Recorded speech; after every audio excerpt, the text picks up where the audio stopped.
भारत में अगर ट्रेनों की रफ्तार बढ़ जाए तो ये तो केवल लोगों का समय ही नहीं बचेगा, बल्कि देश की आर्थिकी में भी आमूलचूल परिवर्तन होगा। और खासकर बुलेट ट्रेन जैसी हाई स्पीड अगर रेलें चलने लगी तो ये तो रेल परिवहन के उसमें नए युग का सूत्रपात होगा। जैसे कल्पना की गई है कि हमारी जो तैयार हो रही है बुलेट ट्रेन का जो प्रोजेक्ट है मुंबई से अहमदाबाद का, उसके पीछे भी यही सोच है।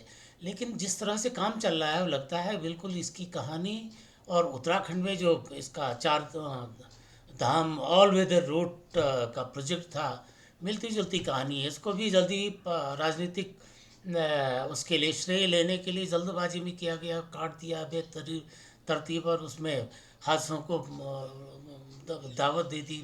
पर्यावरण का इतना नुकसान हो गया, हजारों पेड़ काट दिए। उसी वजह से इनका भी लगता है बुलेट ट्रेन में भी जल्दबाजी दिखाने के लिए इसका करनी होगी, क्योंकि इसको 2022 में तैयार होना था, नहीं हुआ। 2023 में रेल प्रोजेक्ट जो था बुलेट ट्रेन का तय वो उसको कंप्लीट होना था, वो नहीं है। अब कह रहे हैं कि 2027 तक पूरा होगा, और 2027 तक भी पूरा हो जाएगा तो गनीमत है। उसके बाद इसकी कॉस्ट क्या बाजे, अभी तो 11 खरब इसकी कॉस्ट बैठ रही है, अभी प्रपोज एस्टिमेटेड कॉस्ट है। और 2027 तक इसकी कॉस्ट क्या होगी, इसका किराया भी कितना होगा, ये भी देखने वाली बात है। अभी तो लगभग 3 साढ़े 3 हज़ार तक ऐसा अनुमान है कि बम्बई से लेके आपका अहमदाबाद तक इतना किराया होगा।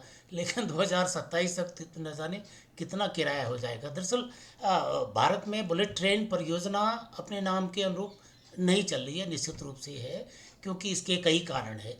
दरअसल डॉक्टर मनमोहन सिंह सरकार का गोली की माफिक चलने वाली इस ट्रेन का सपना पहली बार तत्कालीन जो रेल मंत्री थी ममता बनर्जी, उनके बजट में 2009 और 2010 के रेल बजट में नज़र आया था। उसमें बुलेट हाई स्पीड ट्रेन की बात कही गई थी उस समय 2009 और 10 में। इसमें कुल 350 किलोमीटर एस्टिमेटेड था प्रति घंटे की रफ्तार से ये चलेगी। इस था इसका नाम उस समय था, इसका पुणे से चलना था, अहमदाबाद तक चलना था।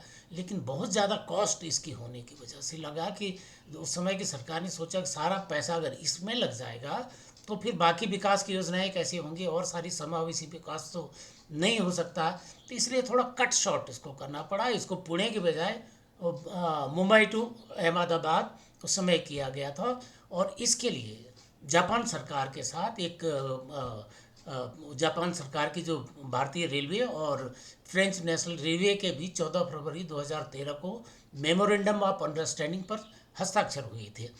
और अधिक आर्थिक बोझ के इसको थोड़ा कट शॉर्ट करने के बाद, जिसके लिए 2013 में ही जापान फिर क्या किया कि जब ये लगा कि नहीं हुआ, फिर जापान सरकार के साथ समझौता हुआ 2013 में। और खुद भारत के प्रधानमंत्री डॉक्टर मनमोहन सिंह और उस समय रेल मंत्री थे पवन कुमार बंसल, वो गए टोक्यो गए, बाकी और ट्रेड के बारे में बाकी समझौते हुए।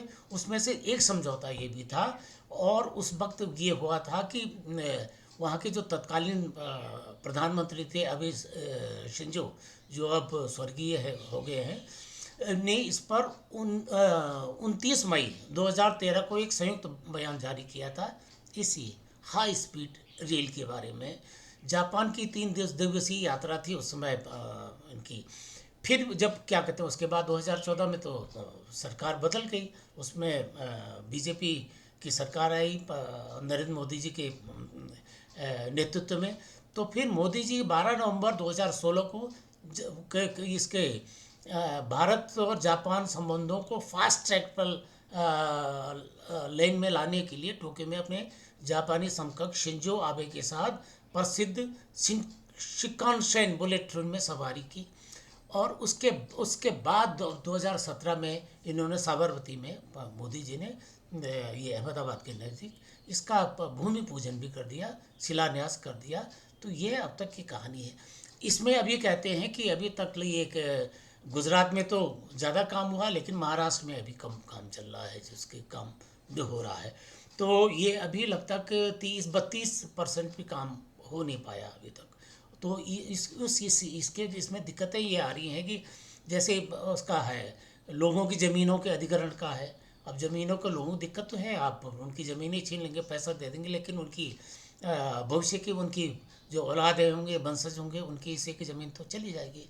इसी समय पर्यावरण का भी आ रहा है, लिख कहते हैं कि हमने ये जो हाई स्पीड रेल परियोजना जो निगम है, वो कहता है कि हमने 80,000 लगभग जो पेड़ हैं उनको दूसरी जगह लोकेट कर दिया, एक जगह उखाड़ा दूसरी जगह लगा दिया, और वैसे ही 80 लगभग 83,000 के आसपास इतनी सैपलिंग आपने कर दी है। तो लेकिन पर्यावरण के मामले में देखने वाली बात है कि कितना ये कंपनसेट कर दी। दूसरी बात ये है कि ठीक है, देखिए उससे तो ये अगर चलती है तो ये क्रांतिकारी परिवर्तन है हमारे रेल परिवहन के उसमें, और नए युग का कह सकते हैं सूत्रपात है, क्योंकि मुंबई से आपके लेके अहमदाबाद तक की इस समय 7 घंटे की दूरी है, और वो 7 घंटे 2 घंटे और 5-7 मिनट में पूरी हो जाएगी। कितना लोगों का समय बचेगा? समय लोगों के पास बहुत आजकल कीमती है, सभी के पास कीमती है, लेकिन आम आदमी क्या इसमें सवारी कर पाएगा?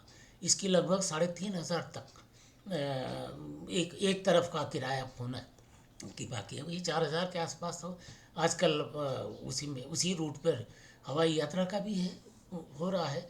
तो 2027 तक इसकी कॉस्ट क्या बढ़ जाएगी और इसका किराया कितना होगा, ये देखने वाली बात है, क्या आम आदमी कर पाएगा। दूसरी बात, इसकी कॉस्ट जो 11 अरब अब तक है। जापान से हमने 50 साल का कर्ज भी लिया है, बहुत सस्ते दर पर जापान ने दिया है, 50 साल में दिया है, लेकिन आखिर लौटाना तो होगा ही। इतनी भारी अगर इतनी वसूली नहीं हुई, होता क्या है, जो जितने बड़े प्रोजेक्ट हैं, जैसे नेशनल हाईवे बनते हैं तो उनमें जहाँ बैरियर लगते हैं उनसे टोल टैक्स, रोड का टैक्स वगैरह सारा वसूल किया जाता, तो वो इस ढंग से उसकी भरपाई की जाती है। ये परियोजना इतनी भरपाई कर पाएगी या नहीं कर पाएगी, ये भी देखने वाली बात है। फिलहाल तो ये डिले हो गया है, और उम्मीद की जानी चाहिए कि अब सरकार ने इस दिशा में कदम बढ़ा ही दिया है, तो वो समय से पूरी हो ताकि इसकी कॉस्ट ना बढ़े। लेकिन एक बात ध्यान रखने वाली बात है, ये अकेले मोदी जी का प्रोजेक्ट ड्रीम प्रोजेक्ट नहीं है। ये असली ड्रीम प्रोजेक्ट तो कह सकते हैं डॉक्टर मनमोहन सिंह का था, या उस समय ममता बनर्जी, उन लोगों का था। उस प्रोजेक्ट को, उस सपने को, डॉक्टर मनमोहन सिंह के सपने को निश्चित रूप से मोदी जी पंख लगा रहे हैं, लेकिन श्रेय दोनों को जाना चाहिए। मेरे ख्याल से एक राजनीतिक लोग तो करते हैं, लेकिन वास्तविकता ये है कि